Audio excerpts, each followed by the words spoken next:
Okay.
Oh, I see. So many things has been going on stage. So I read this without unmute. Oh my God, that was oh God. Hello.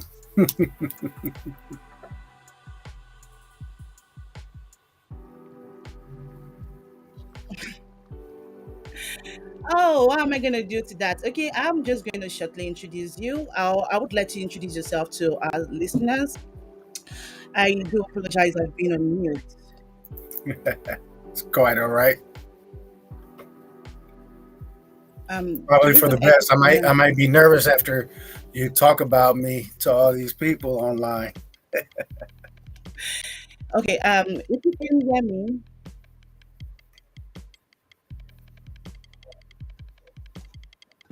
okay, I just found out there was an echo going on somewhere. Thank you very much. Sincerely, rather. Thank you very much. Sincerely, I just saw I just saw your message that I was on mute, and Kwabana also just sent me a message that I was on mute. I have been introducing him, and I didn't know I was on mute. Oh gosh, I feel bad, but that's fine. We're just gonna let that pass. I do have more information on Kwabana on LinkedIn. If you follow me on LinkedIn on Florence Ido, you'll see more information, and I can always share a link also in the chat, and I'm gonna do that.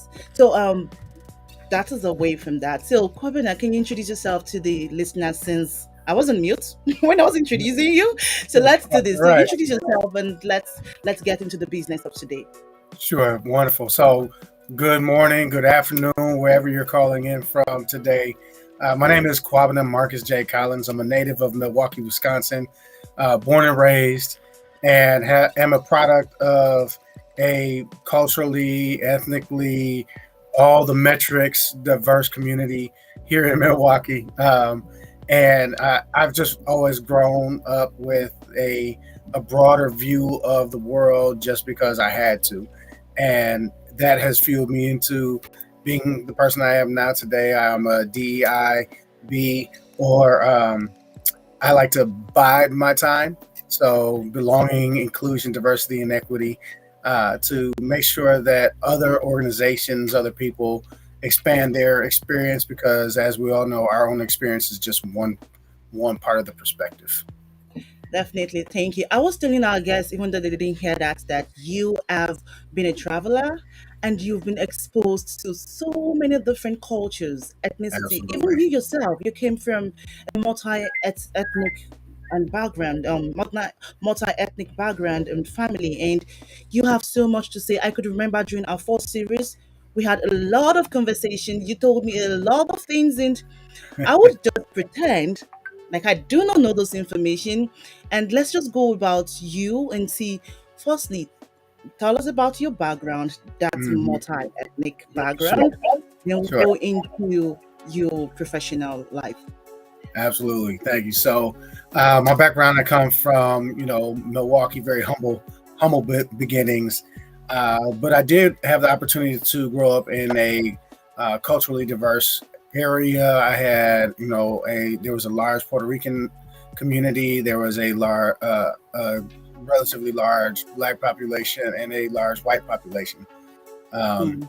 Also, as a result of that, growing up in the 80s, born in the 70s, growing up in the 80s, there weren't a whole lot of mixed kids running around. So, a lot of times I would just say I was Rican because I look like them, which kind of ties into representation matters as we move into the professional setting.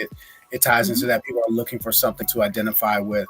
And sometimes it may not even be their own culture that they identify with, but Mhm. on the inside, but the external is what people look for. So my father is black from southern United States, and my mother is white from southern Wisconsin, so South Milwaukee and Mississippi. I also Wow. grew up in the Afrocentric Catholic Church, so lots of culture from Africa. Our deacon was from Ghana, West Africa, and you know and I went to some of the most diverse schools in the city of Milwaukee, some of the best schools. So I understand I do have privilege in my academics because I went to some of the best schools in the city of Milwaukee and some of the best schools in the state. So shout out to Harford Avenue Middle School and Riverside University High School for all those who our local and know those uh, institutions. Yes. Okay, good. Okay, so thank you very much for that introduction. I know about that, but just for the listeners to have more background about where you're from, and now we want to go into how you got into this journey of DEI. It's a different journey entirely, and you have been in this space since 2008, even before it became all noisy, even before it became the global, almost like a global warming, and everyone is talking about DEI. DEI. I'm just gonna take a break on that. Okay, I've been doing a lot of talking since morning, so I have to take a lot of water. Okay, so now, how did you start your journey as a DEIB professional?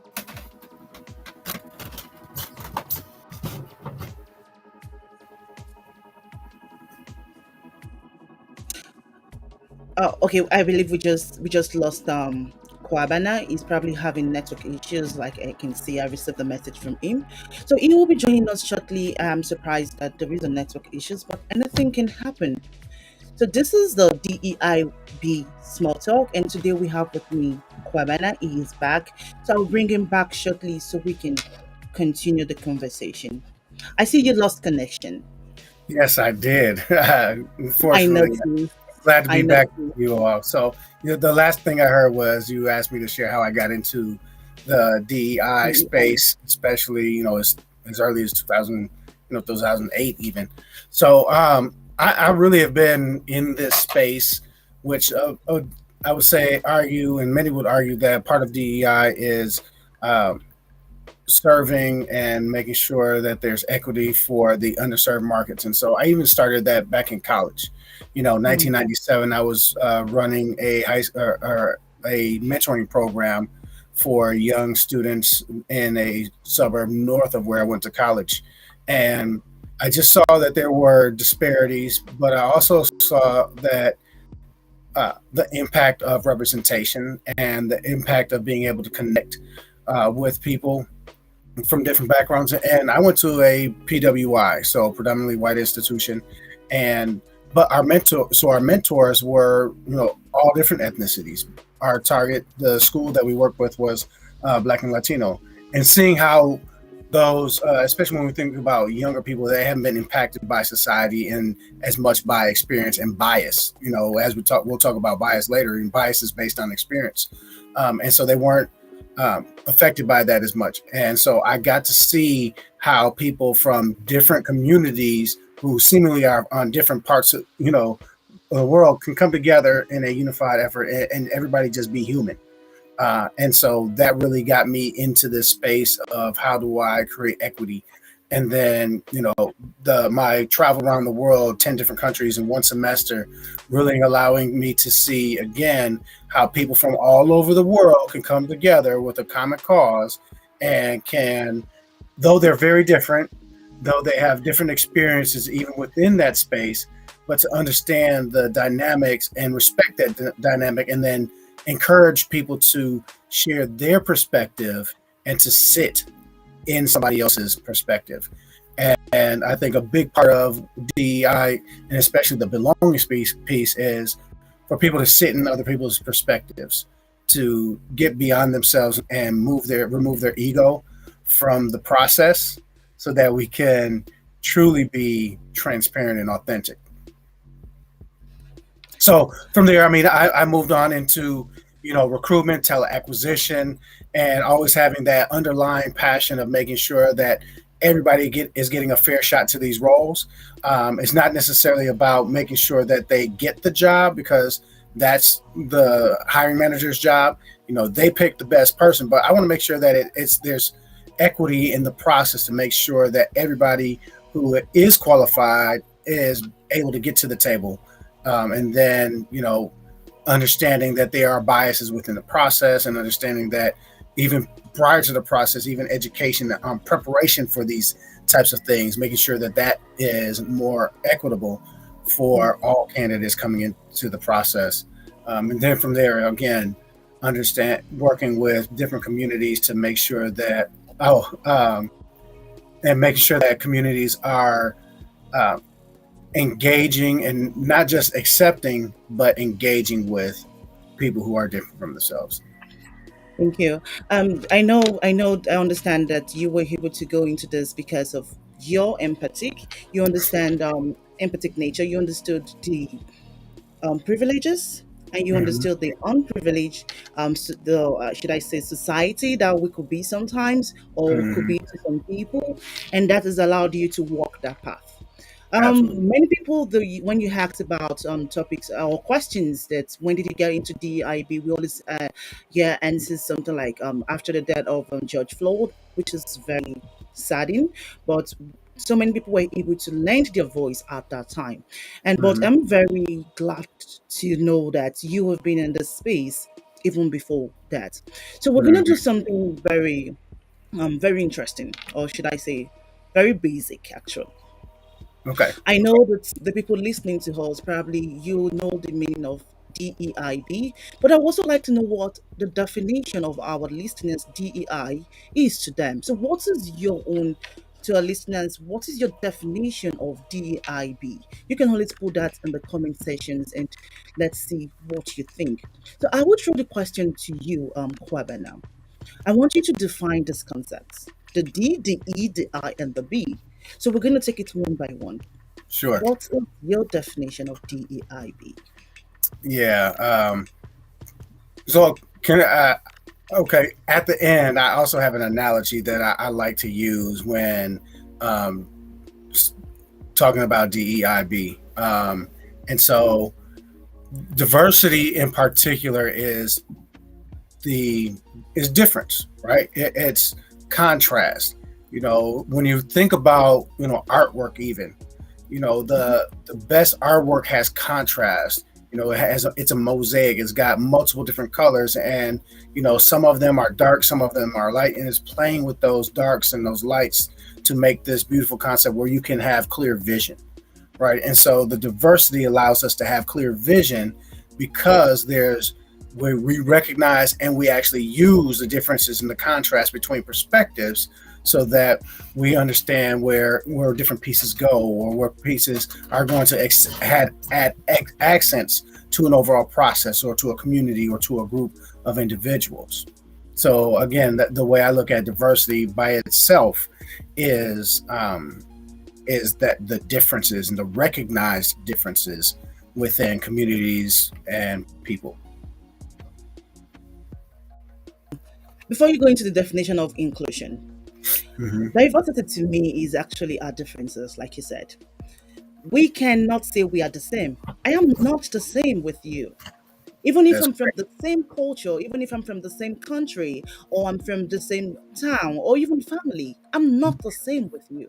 My attitude, my perception, my approaches are not the same with you. We could Hmm. go to the same school, like, we talk about diversity in terms of education, we talk about diversity in terms of perception. I could Hmm. go to the same school with you, but the way I learn could be different from you. Even the two straight A students, they're not the same in terms of Correct. even education. So diversity is actually our differences. I know Hmm. it's straightforward, but we cannot say we are the same, neither can we say we are totally different. That's the Absolutely. beautiful thing about diversity. Absolutely. Yeah, as much as we are the same, we have our similarities. Okay, so now quickly let's go into inclusion. I'm still looking out for comments, so when I catch one, I'll definitely share it with the house. So let's go to inclusion. Yeah. Inclusion is how we implement diversity, right? It's how we look at diversity. We recognize that there are differences, and then we make sure that we're addressing those. It's the act of not ignoring diversity. It is making sure that um, we're taking advantage in a good way, not to be taken advantage as in we're using something up, but we are using those differences in a way that can um, both improve the community, but also can improve that individual. There is something you said. You said inclusion is the way we express. You use a different word, but I would use express. Is the way we express our differences. It's the way we Mm-hmm. accommodate our differences. It's the way we celebrate our differences. Mm-hmm. It's the way I wouldn't want to use the word judge though, because well, it's the way we should I say encapsulate Mm-hmm. our differences. Absolutely. Because we know that we are not the same, but we do not use that to define our association, Our relationships. our relationships, Mm-hmm. and that is the beautiful things about inclusion. I was Absolutely. listening to a show yesterday about DEI. Of course, I also have to learn from other people apart from having my own show. And Mm-hmm. he said, this is the, I think it's the chief diversity officer of EB. He said that diversity is calling everyone to the party. You will come to the party, bring whatever you have, bring your plates, bring your pots, bring everything you can, bring it to the party. But inclusion is asking you to come dance in the party. Even though you are invited to the party, it's very much possible to still be excluded. Mm-hmm. It makes me remember a situation when I was still like I believe maybe undergrad, and sometimes we have this award nights, and everyone is being informed. Oh yeah, we have awards night. Come dress, come party, but not everyone attend. Either one way, because they do not feel included despite the invitation is open, Mm-hmm. or two, they feel when they get to the party, they probably do not have friends, or they won't be able to relate or communicate with the organizers or with, I don't know.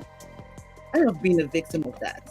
Mm-hmm. Even Absolutely. though, even though I was the class governor for so many years during my undergraduate, there were times where I still felt like the only person outside the class. So Yeah. inclusion is very, very important. It's very, very important. Absolutely. Absolutely. Okay, Absolutely. let's go to equity, because there's really been a debate about equity. There's been a debate about inclusion, not equity and equality. I mean, and Mm-hmm. let me hear what your definition is going to be about equity, and how can we differentiate it from equality. Absolutely. I love this question, especially when we think about the difference between equity and equality. And so, um, for example, we all have parents, or have had parents at one point. And if that parent is sick, well, or if they come to a hospital, equality says I'm going to give every one of those parents a cast on their right arm. That's Hmm. equal. They all got the same thing. So I'm being very fair. But equality is first understanding what their need is and then giving them all what they need. That's equity. So are we giving people, something, versus equity being, are we giving them what they need?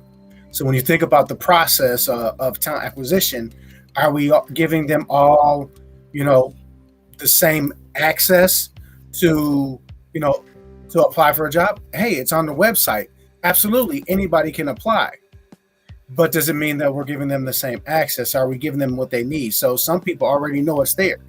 Equity says we need to make sure that everybody else who doesn't currently know, that they know it's there and that they can get to it, right? And so if there's a certain way to get to a page and I don't know that way, then, and you tell me, equality would say, hey, go to my page. Equity is making sure that I know how to get there. Thank you. During when you were giving an example also came to my mind. Still using that medical setting, I think it's one of the best way to explain the differences between equality and equity. And what came to my mind is, let's give a scenario of an emergency situation where there was, I know this is really bad, but where there was an accident, like a motor accident, and 3 out of 4 broke their legs. Mm-hmm. One broke one leg, the other broke 2 legs, and one probably broke 2 and 1 hand, 2 legs and 1 hand, and the fourth person, very fortunate, only has bruises. When they get to the hospital, of course, the attendants, the nurses and doctors are going to treat all equally. They were going to welcome you, but equity now says who is the most injured will get the first attention or the most attention. So it's going to be like in grades or degree of your Hmm. need. So you have access to this information. We'll treat you well, we'll treat you fairly, we'll treat everyone equally, but your need vary. But Exactly. your need vary. Okay, now let's go to the last part, which is belongingness. And that one I like. What's your definition of belongingness? Authenticity. Hmm. We are our best self when we are our true self.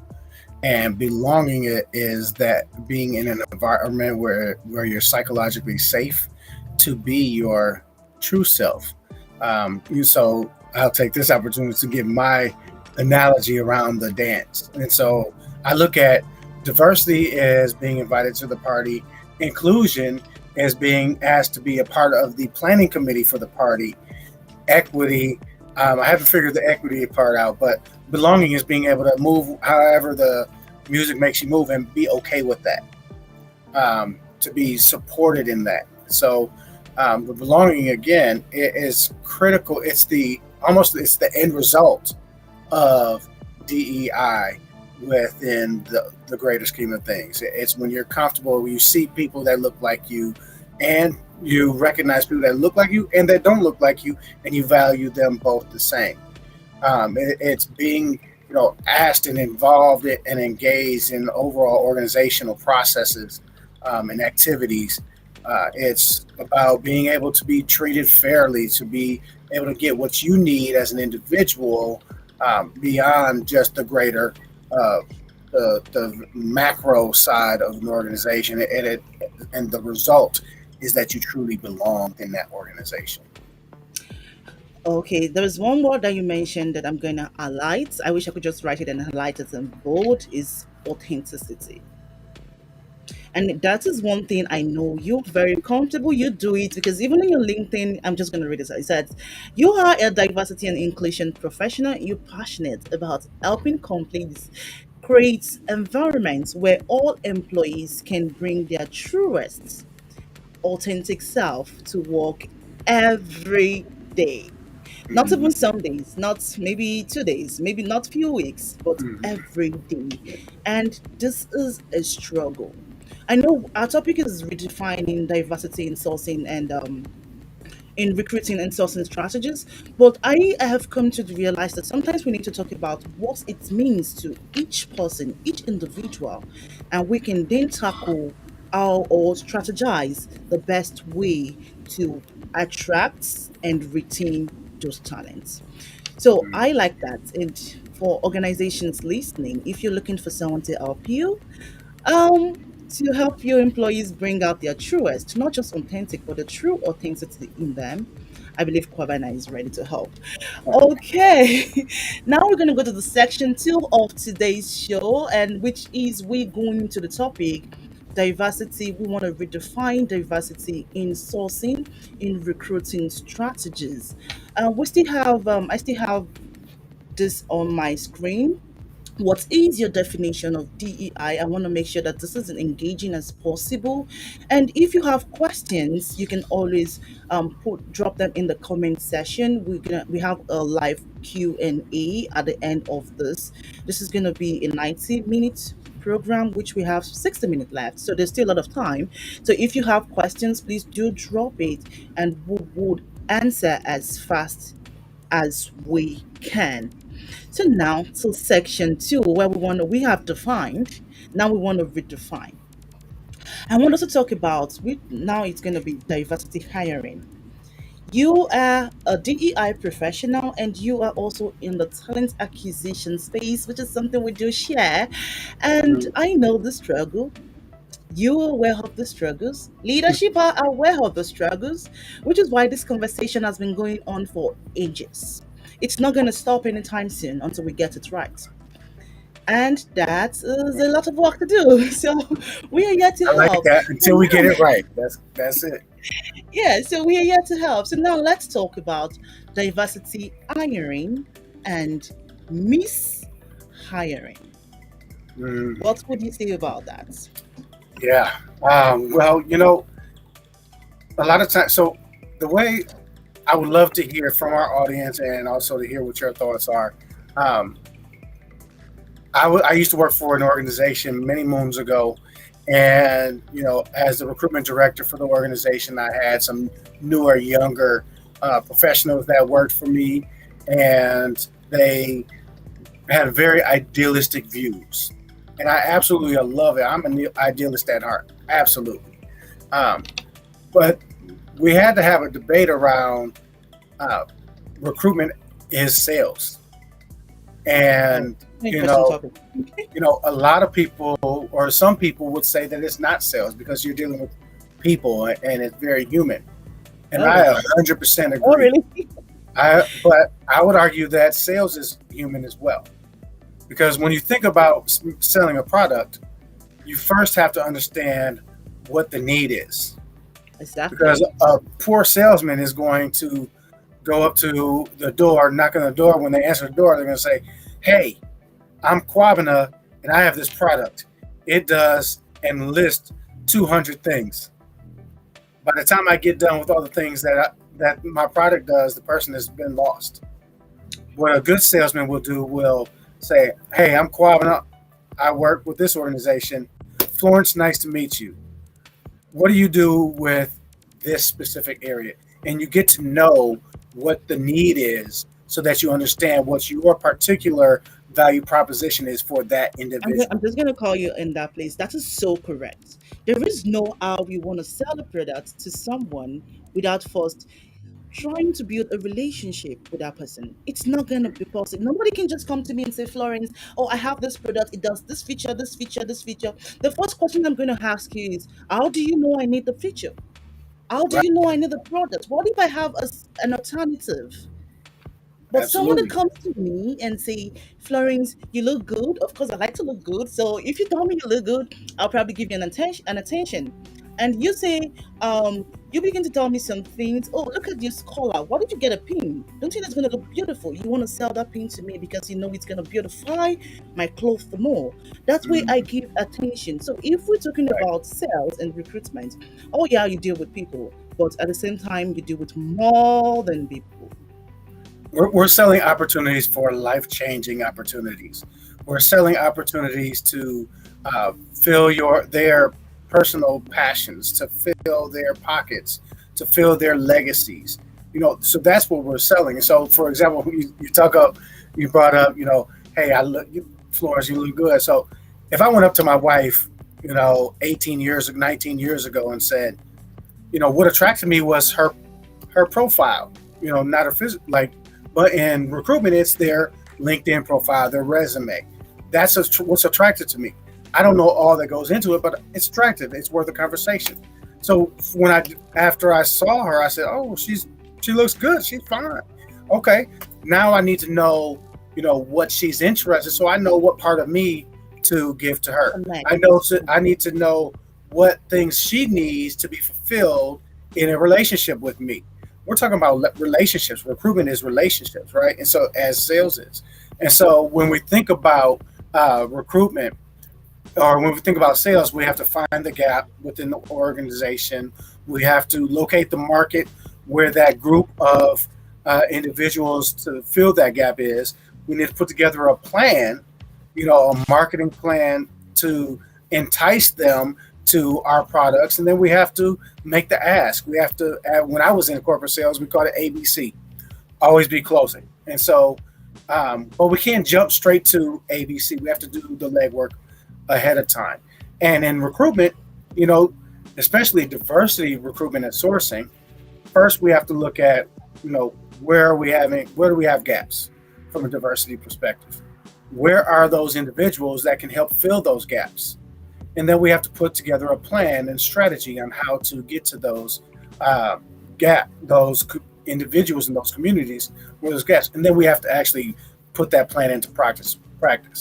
And part of that, putting the plan into practice, is where the real human side and the human intellectual capital comes into play, where our recruiters are building relationships. They're asking questions. They're understanding not just the overall demographic, but that person within that demographic. Um, and then again, and that goes back to that marketing is the concept of employer branding. Yes, It, I know. We are going to talk a lot about employer branding today, and there is no how, like Kwabena rightly said, there is no how you want to close a gap. As I had quickly put in the diversity gap, there is no how you want to close a gap without marketing that you Mhm, have a gap. And looking into organizations, because we are mostly in a white dominated environment, mhm, you always have a gap. Organizations are beginning to increase their quota for the year. They're beginning to increase the number of diversity the ones, because I know the current organization we're looking into moving from almost like 2% to 18. Worked with some organizations that they want to increase to 35. I've seen some that they want to increase to at least 20. So every organization have different mhm. quota or different percentage that they're looking to in terms of filling that diversity gap. But if you do not market your gap, how would these people or the targeted candidates now or targeted audience know, one, you have a gap, two, your intention, because there is a difference from having and having an intention to fill those gaps. And Mhm. three, knowing that after the gap has been filled, what you have in place to retain those gap. So we will be talking more about employer branding today because it's one of the ways, it's one of the recruitment strategies that's going to help you, one, find those persons, engage those persons, attract them, engage them, and of course keep them. That is very important. Keep them. So before we go to employer branding now, is there some conceptions or misconceptions? Let's even leave misconceptions now. Let's leave conceptions. Let's go for some Yeah, misconceptions in diversity recruitment that you think we should address. absolutely. A lot of times you'll hear reverse discrimination when it comes to diversity recruitment and diversity hiring. I think you have to separate the sourcing from the hiring within diversity recruitment process. That being said, diversity recruitment starts before the sourcing and it finishes after the hiring, just like you stated. So diversity recruitment is, again, taking it back to the sales analogy. If I'm looking for a certain group to buy my product, I need to market to them. A big part of diversity sourcing is marketing the the gaps that you have within your organization. Mhm. Now that could be based on ethnicity. It could be based on train of thought. So if I find that I'm working in logistics and I find that engineers do really really well in logistics, then I need to market to engineers and how that transition from engineering to logistics is. Now, the part where the hiring managers comes into the practices is one, removing their bias. We all have biases, Oh yeah, but we we do. have to check those, right? So our experience is just one part of the overall perspective. That's my perspective, but it doesn't mean that it's everything to be seen. If you've ever gone bowling and you've thrown the ball and it left what you saw one pin right in the middle, but you hit that one pin and you notice there's another pin behind that one. So you weren't seeing the full picture. If you had taken 3 steps or had somebody else's perspective, they could have told you that there's 2 pins there. So you might take a different approach. And so um, the recruitment sourcing side is to make sure that you have enough people from your gaps to be able to be in that pipeline. The hiring managers and the HR teams is to remove those biases to make sure that you're open to more perspectives because ultimately they'll help you pick up the spare. There's one thing you mentioned that I really do like is separating the recruitment from the sourcing. Mm-hmm. Organizations this day, in fact, they do not want to have a talent acquisition department. We all know that everything is now just infused to HR, and Mm-hmm. TA, talent acquisition, should be separated. I'm of the advocate, I'm of the opinion, as in very strongly needs that it should be separated. Mm-hmm. I agree. Yeah, I mean, again, especially as we get into diversity hiring, that's really where those potential lawsuits or potential accusations of discrimination comes in. You Oh know, yeah, oh yeah, very well. There's so much things, legal risk, everything. So I don't want to interrupt you, but yeah, it's like 100%. You're 100% correct in that yeah. place. I It's not know to of say that it'll several happen though, organizations. right? Yeah, It's not to say that every HR person is going to have these, or any for that matter. You know, HR people are well versed in these nuances, so they've created, processes and practices to make sure that they're not being discriminatory in any way, pro or con. especially our scripting. Absolutely. And so, Oh jeez. but the thing about that again is understanding that even as a general HR generalist that does the hiring, they still have to understand that they have to reach to different markets if they're going to have a strong talent pool, and then from there hire the best candidate. Yeah, Any hiring I had a manager, best their one. only job, they have two main things to do: remove their own biases and hire the best person. That's their Yes, job. remove your own biases and hire the best person. That's so correct. I just want to make sure this is working correctly. Yeah, so remove yourself, hire the best part. And back to what you said about separating this recruitment to sourcing. Um, even if organization cannot afford to have like a different department for diversity hiring because it's a huge one entirely, when hiring managers tell me, for instance, that they want to increase the diversity of their team, because one of the things I also do is to help organizations create this inclusive and diverse team. I connect talent to organizations and diverse talent to, and one of the things that we of, especially as a diversity recruiter or a talent acquisition expert in diversity or DI hiring, we all know one the struggle. We don't have much, so there are various ways we can look into that. We can begin to talk about one of the questions I like to ask is, what is your definition of diversity? When hiring managers tell me, I want diverse candidate, I'll ask you, in what aspects? Are you looking to have more males or more females? Are you looking to have more persons of color? Are you looking to do more of the targeting in when we're talking about the BIPOC, the person of color and other places?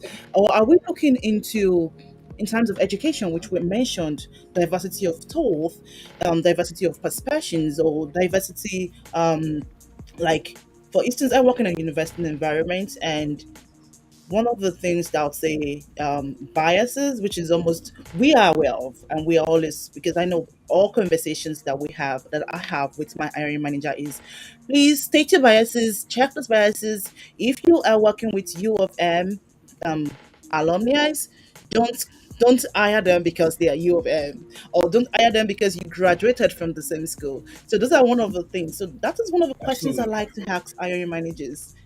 Yeah, What is absolutely. your definition? Yeah, Because that yeah, helps the sourcing. absolutely. And there's so many different types of biases, right? There's biases like they say one thing and it's like, oh, I didn't like that, and then they just from there they can only think about that one thing. People are dynamic, so you may not align on everything to negate all the things that they have to offer. Now, if it's a huge flag where they say, oh, I'm applying to be a teacher and I beat kids. That's probably one of those things where that's not a bias, that's a legality, and that's just something. But if they say something that maybe you don't directly agree with, um, don't stop listening. Hiring managers have to continue to make note of things that may be flags, but don't stop listening as a result. And if they say something that you like, oh yeah, absolutely, you should always be authentic. Don't let that be the end of the interview for you in your mind and say, oh, they they absolutely they hit me with that authenticity. This is the one for the organization because their perspective of authenticity may be different from what you're expecting. Yeah, Um, which is why like it's good to always ask questions. Ask questions, ask open-ended questions, ask clarifying questions. You can never get tired of asking questions as a recruiter because that is your job. Your job is to ask questions and answer those questions. We are still talking about employer branding, and I just want to give this to our listeners out there. Is this is DEIB small talk, and what we're looking into is redefining diversity in terms of recruitment, in terms of sourcing. Sorry about that. So we're looking into defining and redefining diversity in terms of, and we are currently redefining. We're talking about how employer branding can help you in those strategies, in your recruitment, in your diversity hiring. We're telling you how candidate targeting, when you ask questions, you ask what kind of diversity they're looking for, and that's where you're able to answer those questions by providing candidate profile according to their requirements. Hmm. Never get tired, never get tired of asking questions as a recruiter. On candidates targeting, we're still looking into sourcing strategies anyways.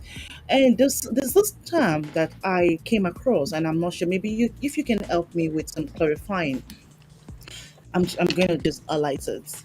Is, what do you think about dominance variance in recruiting? Ooh, That's a that's a tough good one. one. Yeah, that was a tough one for me too, because I came across it and I was like, "Oh shoot, what does this mean?" And I was like, "Dominance So variance." what I'm interested now. So what was your take on it? Okay, so this is what came when I saw that term, dominance. What came to my mind was during math class when we did variance and we did standard variance, and I was like, "Are you guys doing the square roots of this?" And I was like, "Okay, how will I put in dominance in recruiting?" And that what struck me. We're still looking into supremacies. Yeah. So when I think about We're still the looking into dominance variance, supremacies. I think about the effect of a dominant culture where it impacts all aspects of an organization.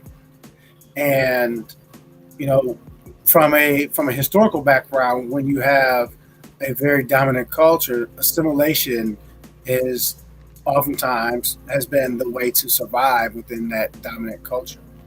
And if that dominant culture is not one that has embraced diversity, equity, inclusion, and belonging, then you're going to start to chip away at people's authenticity. Mhm. And as a result, people's their actual essence can change over time. They can forget how to even bring their authentic self to work every day. And so part of the action that's needed to deal with that dominance is to intentionally look for those variants or for that diversity and to embrace those and to dig deeper as you talk about asking questions, right? So if I'm in an interview and somebody you know brings something up that is very different from the culture, tell me more. What do you mean by that? Yeah. And so that's going to allow you to understand more, and it's going to allow you to appreciate that difference from the dominant culture. And that's really, I would say, is at the crux of diversity recruitment. What I'm just to give more light on it, Kwabena is very right on what is said. It's just about taking the two different words is dominance, and we are looking for variance. We all know what variance is. Is I'm going to just use a single word, verity, because that is a more simpler word. So in recruiting, or when you're sourcing and you're looking for those diverse candidates, one thing you're trying to do is to break the status quo. And you are trying to, for instance, in a white dominated environment like engineering, for instance, which you might want to look into more women. So your dominance now is you have more white men. Mhm. You're looking for a variant, which is maybe a white man or a black man, whatever the way, or a Latino, depends on what the situation is. So you are taking now the opposite of what you currently have and targeting that opposite towards to create a diversity workforce. So that is all what dominance variant actually means. It's an interesting topic. It's just a big grammar, anyways, for to explain the same thing. But I just wanted to Yeah. see if you also have an interesting explanation, which I like the way you took it from culture and you were able to I know I almost put you on the hot seat, but because it's not a commonly used word at all. It is It's not. I think it's very not. unique in It's very its unique. use, and I would also argue that again. I feel like it's one of those things that's up for interpretation sometimes. Yeah, it's And just awful interpretations. yep. And Oh, so so I think, and that's to your an earlier point of when you talked about the different types of biases. To put a name on it helps with the communication within community. So it helps to call that out. And if we don't call that out, if we don't call out the diversity of these different things, then it's hard to assess if we're doing them or not. mm, it is. It is. One thing I Quick. would like to jump back to, somewhat along that line, is as we talked about, and I want, as we have our listeners, I want to make sure that I give them some tools, that we give them some tools. And so when you think about the sourcing, and this is just a real quick one going back to their sourcing, when Hmm. you're looking for the the early stages of that process is creating job descriptions, and then from there is creating um, those job posts. And what we in the DEI space, DEIB space, we want to make sure that people those job descriptions are gender and culture neutral. And there are Oh some yeah, different inclusive websites job that descriptions. will help with that. And so you can the keyword that you want to use is going to be a decoder, a job position gender decoder, and that's one Mm, of the easiest ones to be able to know if you have a male dominated yeah. job description and job posting. It's, Yeah. so Okay, yeah, that's correct. Having an inclusive job description is very important for any organization, even if you want to target the male, or you want to target more females, or you want to target the diversity of the people of color, anything any demographic, you want mhm. to having an inclusive job description should be non-negotiable. I don't even think we should begin to talk about having that because there's so many tools. I know we're going to have we in the third session, which we're slowly or quickly moving into, is we want to because I'm looking at the time. I was like, oh, this is like almost an hour. We have been talking about this. So, for its third session, which we'll be looking into giving some best practices, maybe some tools and systems that could help recruiters out there listening to us. But there was one thing that I wanted to like. Let's just quickly take a look at it. Still on the strategies is the Mhm. diversity hiring event. I know this is Mhm. a little bit expensive. I do like us to talk about the expensive and probably the inexpensive one. But back to employer branding, diversity hiring events for me is almost should be in every organization's budget. Yeah, I think the hiring events is an experience. So I've seen, being in recruitment for what 17 years now, I've seen hundreds of and thousands of organizations at recruitment fairs and putting on diversity or hiring events. Even within, you know, there's the diversity hiring events, and then there's the diversity hiring at events. So Hmm. the traditional way a lot of recruiters operate is they stand at their desk and wait for people to come to them. Again, that goes to that employer brand. Like if Florence doesn't know about my company, she's not going to walk up to my table. So how can I engage Florence even as she's walking by and still knows nothing about my organization? Even at that event, how am I presenting at my table? Do I have diverse representation at my table, or do I have just a very homogenous uh, group of people that all look the same? Do my different components of my setup have you know engaging, multicultural, and multidimensional aspects to them, and even a hiring experience? Am I giving them an experience at this event? Are they just going through a process? Hmm. Memory is tied to feeling. So if I want to be memorable, I need to provide an experience for people to connect to. Exactly. It just makes me remember one of the things I wrote down, the candidate experience and employer branding. Your Mm. employer branding probably would attract, but the experience that those candidates feel, go through experience. Anyway, I'm looking for a different word to use from experience, like maybe you expressed or the felt or the, I don't know. Maybe if you have a better word for me, just Well, give it to I me. mean, is there experience? It's so going back to the sales analogy. They have, experiences. Actually, my brother, that's what he does for a global company. When you think about the Super Bowl, they make tons of money because they're creating experiences at the Super Bowl. You can go and you can throw a football or you can run a 40-yard dash at the actual space. Those people are going to, one, they're going to think about it regularly, but they're going to share that experience with others.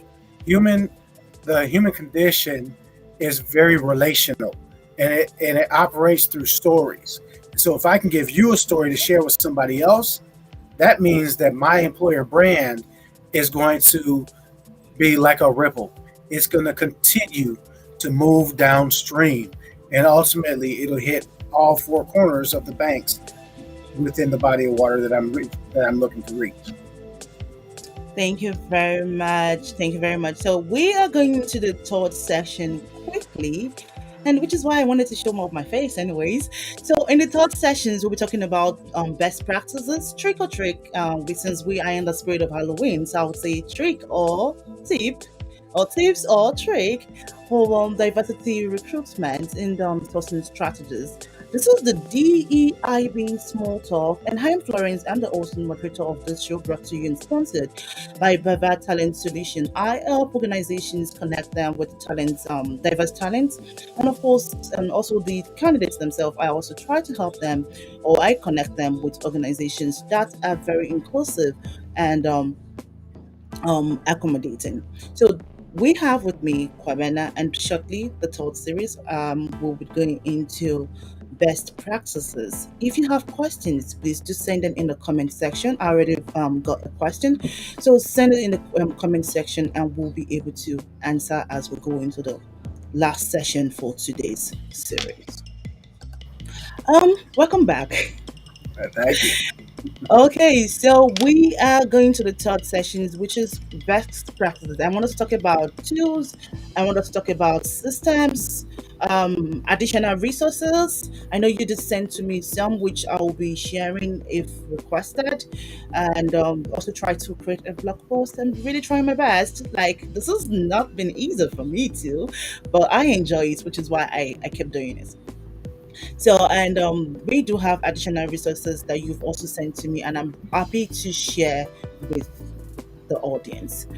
I will do that after the end of the program. So, this is recorded. So, for those that are unable to join us live, you can always watch the replay. So, now let's talk about systems. Systems and tools to help recruiters or hiring leaders or hiring managers or leadership themselves and management and diversity recruiting. Absolutely. As I stated one earlier, as we start this process, when you're having those conversations with hiring managers or HR representatives, you want to make sure that those job descriptions are up to date. Oftentimes, and I know sometimes it's a matter of capacity and just having the time to go back in and rework a job description, but it'll be worth the time invested. So making sure that our our applications, or our job descriptions aren't adding extra fluff to the requirements. Oftentimes, and over the past 20 years, the general notion was that you need a degree for any professional type job, and that's really not the case. So, do you need it? Probably not. I recommend that organizations put what's needed and then what's preferred, to make sure that they're opening up the gates and not immediately excluding high quality candidates. The statistics show that women are much less likely to apply for jobs if they have less than 90% of the job requirements. Whereas That's so men, correct. So sometimes correct. I've heard as low as 15%. So if I only have, you know, Let one me and a tell you a half, story. Let me tell say it you a again. story quickly. Let me tell you a story quickly. Okay. There was a time I applied for a role. I applied because I wanted to. Sometimes, one as a recruiter, we do a lot of interviews. We know what hiring manager probably are looking for, but we also fall into those holes sometimes. We fall into the ditches of which normal candidates would also fall sometimes. Actually, when you're trying to move across the you're, over the ladder, you're trying to bring jump or something like that. And I don't want to give out secrets, but this is just the truth. And in this story, I'm trying to say, I updated my resume. I think that was like some years ago, anyways. I updated my resume and I decided to test it to see what interviews that's going to attract. And okay, I'm just gonna give it. At first, it attracted nothing, and I was like, "What is going on?" Then I updated it again. I said, "Okay, let me do more work." As in, if I'm going to do, because sometimes I do resume review for people too. Um, and so okay, let me give it my whole, like the way I would do it for if being paid. Right. Then I did it. Then I tested it. It gave me very good. Let's say out of let's assume I applied for 10 roles. I was able to get 7 interviews. I was like, oh, this is good.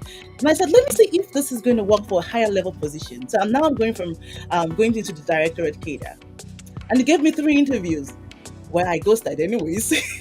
Because I knew then I that was not the end. I said, okay, let me try this for an executive level. And they gave me 1 interview. Then I told my dad that I gained an executive level interview for one. He was like, that is good, go for it. I said, go for where? I said, go for where? He said, try it. They're probably seeing something. I'm going back to the statistics of women. Sometimes if we don't check all boxes, we wouldn't apply. Hmm. Forgetting that there are so many transferable skills that we have, or experiences that we've gathered. This executive level, they said they were requesting for around 12, 15. I don't have it. I do not have it. But I don't know. There was something that saw, and they wanted to have the initial conversation. It could maybe not be for the executive level. It could be for the directorate. It could be for a different position, or maybe something else, or consultancy that just see that I think this lady has been in this industry. So when you talked about that statistic, I was like, yes, I need to say the story. I need to say the story because sometimes we women will belittle and underestimate our experiences. We do. That's right. That's right. We do.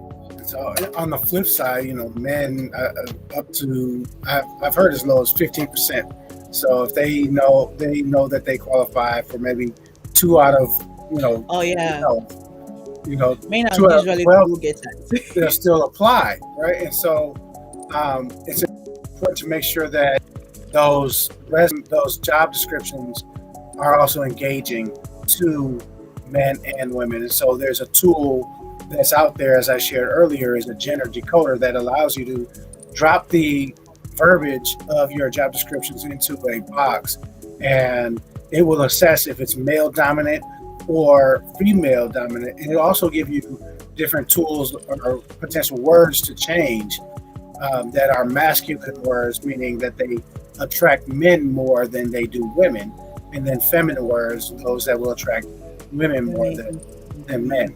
Um, Again, that goes into the equity of the process within the job application. So that's just one tool, and there are paid versions and there are free versions. So for Yeah, all of of course. there's depending on what your budget spend is, there's options for everybody. Of course, of course.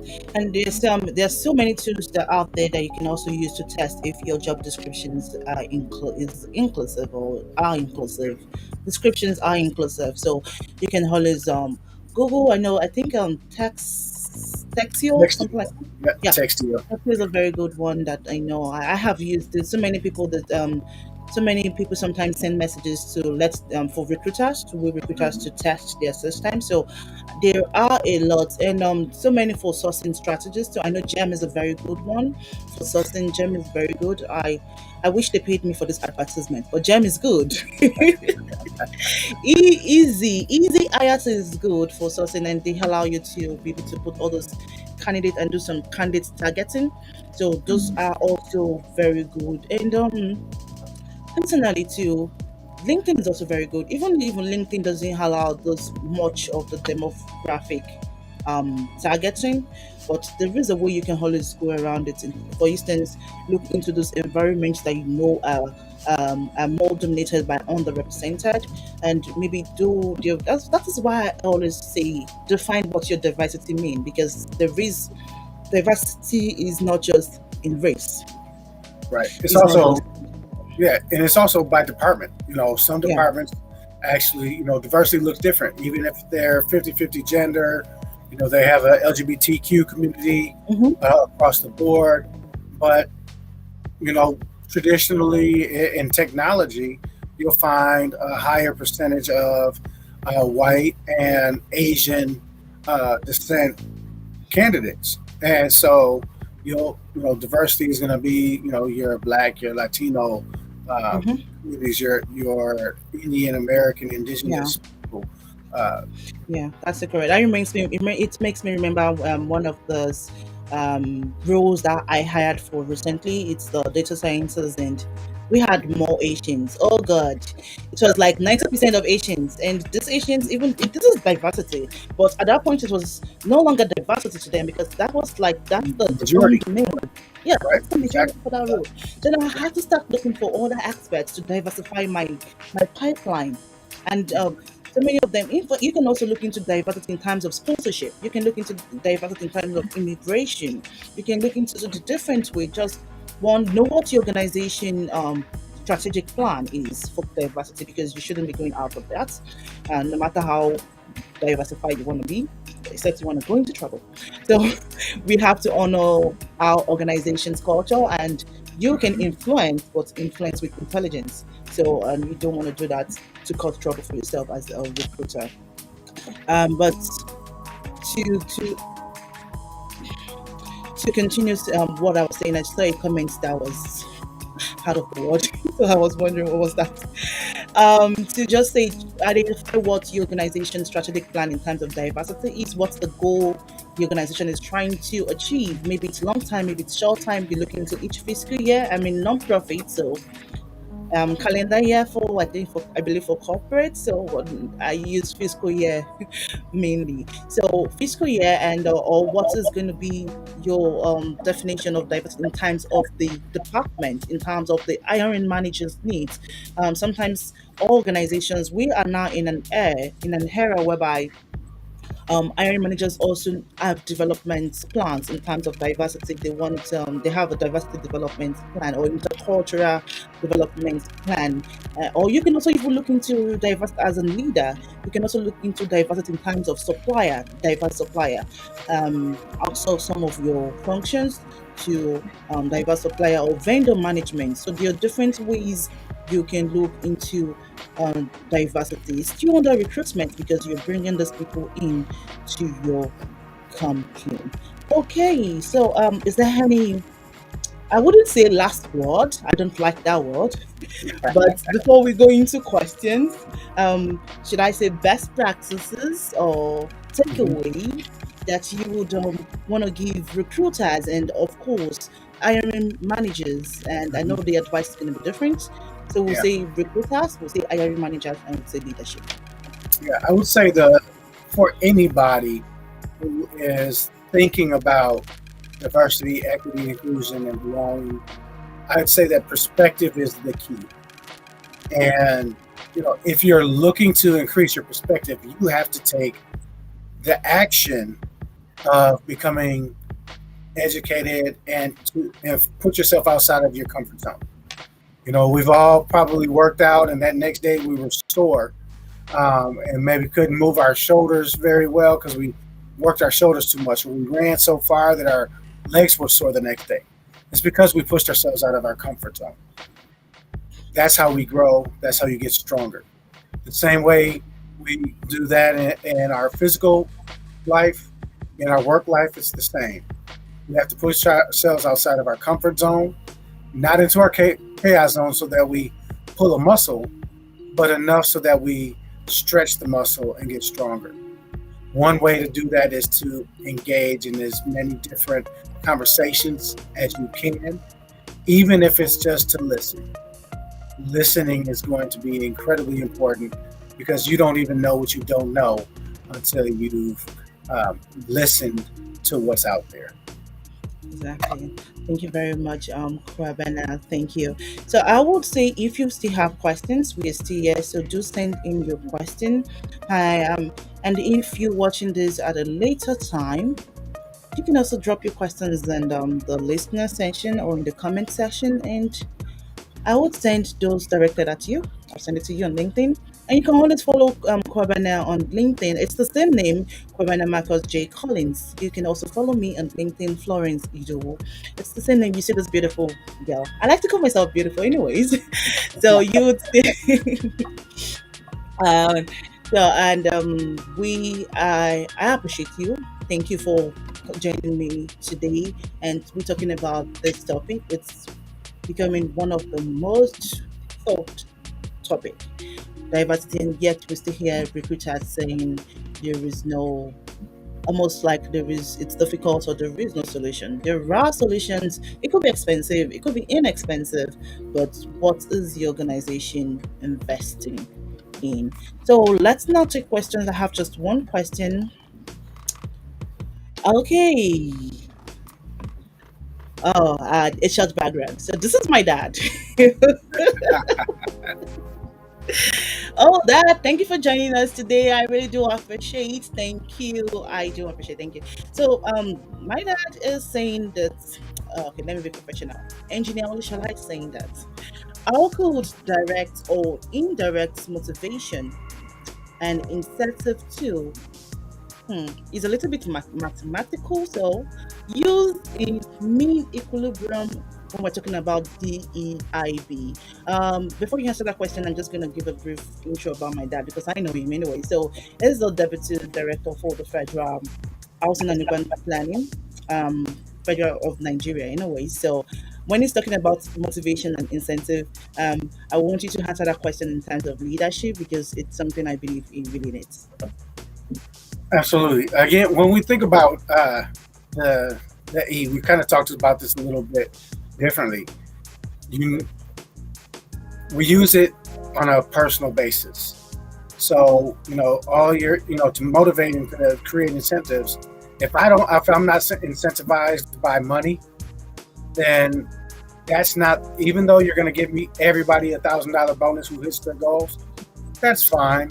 But if I'm mission focused, how can it would be better incentivized to create an opportunity for me to have more impact on the organization. So instead of saying, hey, if you hit your goal of 100 new positions being filled, either I'll give you $1,000 per placement. Somebody might say, that's all I want. I'm about the money. Other people may say, well, you can give me half of that, but then also give me an opportunity to be a part of a planning committee for the organization's project here. That is the equity, and that's looking at making sure that you have diversity within your team. So if you have a team that everybody is only motivated by money, it's when we get into that problem of the bottom line, and it's when we work with organizations that, well, I don't really care about the diversity because I'm still hitting my bottom line. Well, who knows that well, we know statistically that the more diverse perspectives, that bottom line is going to grow, and organizations that have more diverse leaders and thought within the organization have anywhere between 20 and 30% higher returns than those that don't. Okay, so this is a comment for you, Kwabena, from, I believe this is one of your connections, Richie Martin. And he said, though, I believe this is just a phrase. When one of your mentors from teenage years is still moving mountains and shaking it up, he is so proud of your influence and your impact that you continue to make. I'm proud of your impact too, because I know how I met you. I know Appreciate I that. understand that language. Yeah, like thank you, bro. But I just I saw that on LinkedIn and I was like, nah, I'm gonna share this. I'm gonna share this. So I so we are all appreciate proud that. of you. Oh, I'm proud of him. I mean, he is definitely he's going to surpass everything I've ever thought I was going to do. So Oh yeah, that is always the mhm. dream of That's the goal, mentors. though.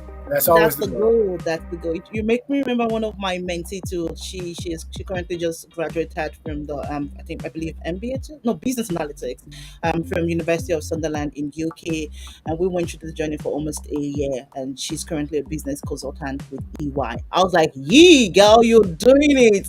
I don't know. I'm just not so good with posting all this on LinkedIn. So many success stories, but I'm trying my best.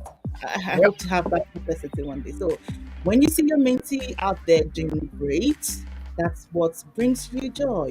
That brings you it joy. is. Again, that for me, my equitable incentive to your father's question is Richie. You know, being able to know that I made that at some point I was able to sow some type of seed, whether it being just being able to see somebody that looked like them or sharing a kind word. You know, that's the motivation for me. That's great. Thank you very much, Kwabena, for being on this show today. Thank you so much We for are having me. coming to a close. So for those who are going to listen after now, you can always still drop your comments. You can drop your questions. Kwabena is a follower of her shows. So I know if he says it is going to give a response to it, I can also respond. And if you need to speak with Kwabena, you can always reach him on LinkedIn, Kwabena Marcus J. Collins. If you have all the social media you want to share, you can also do that. Yeah, so I couple. Well, that's the main way to contact me. So that would be Exactly, it's usually that's the perfect. main. But I That's like to perfect. have in case you're more active on Twitter or you're more active on Instagram because we can never tell. But I know I've met you on LinkedIn, I've followed you on LinkedIn, I've seen what you do, I've seen your professionalism, and I appreciate and I honor it. And I know that is one place that everyone can find you. So if you need to speak with Likewise. him, if you need any service of ease so that you can render. So always find him on LinkedIn on Queben and Marcus J. Collins. We can say it as the same. No changes. That's right. Thank That's you. right, bro. Okay, thank you very much for joining us today. Yeah, we come to a close for today's session, and I am still your host. You can join us every last Friday. Oh, yes, I forgot to give this update. We no longer host every other Monday. Now we host every last Friday of the month. So you will be joining us. Our next series will be coming up in the month of October 25. Stay tuned, subscribe if you haven't subscribed. Hit the notification box or bell so that you can know when we have other videos or a new series. Thank you for joining. Once again, my name is Florence. You can keep in touch with me on LinkedIn. You have my email. You can also follow on Baba Talent Solution on LinkedIn or on the website, and of course, Barfern 612 450 4691. Thank you.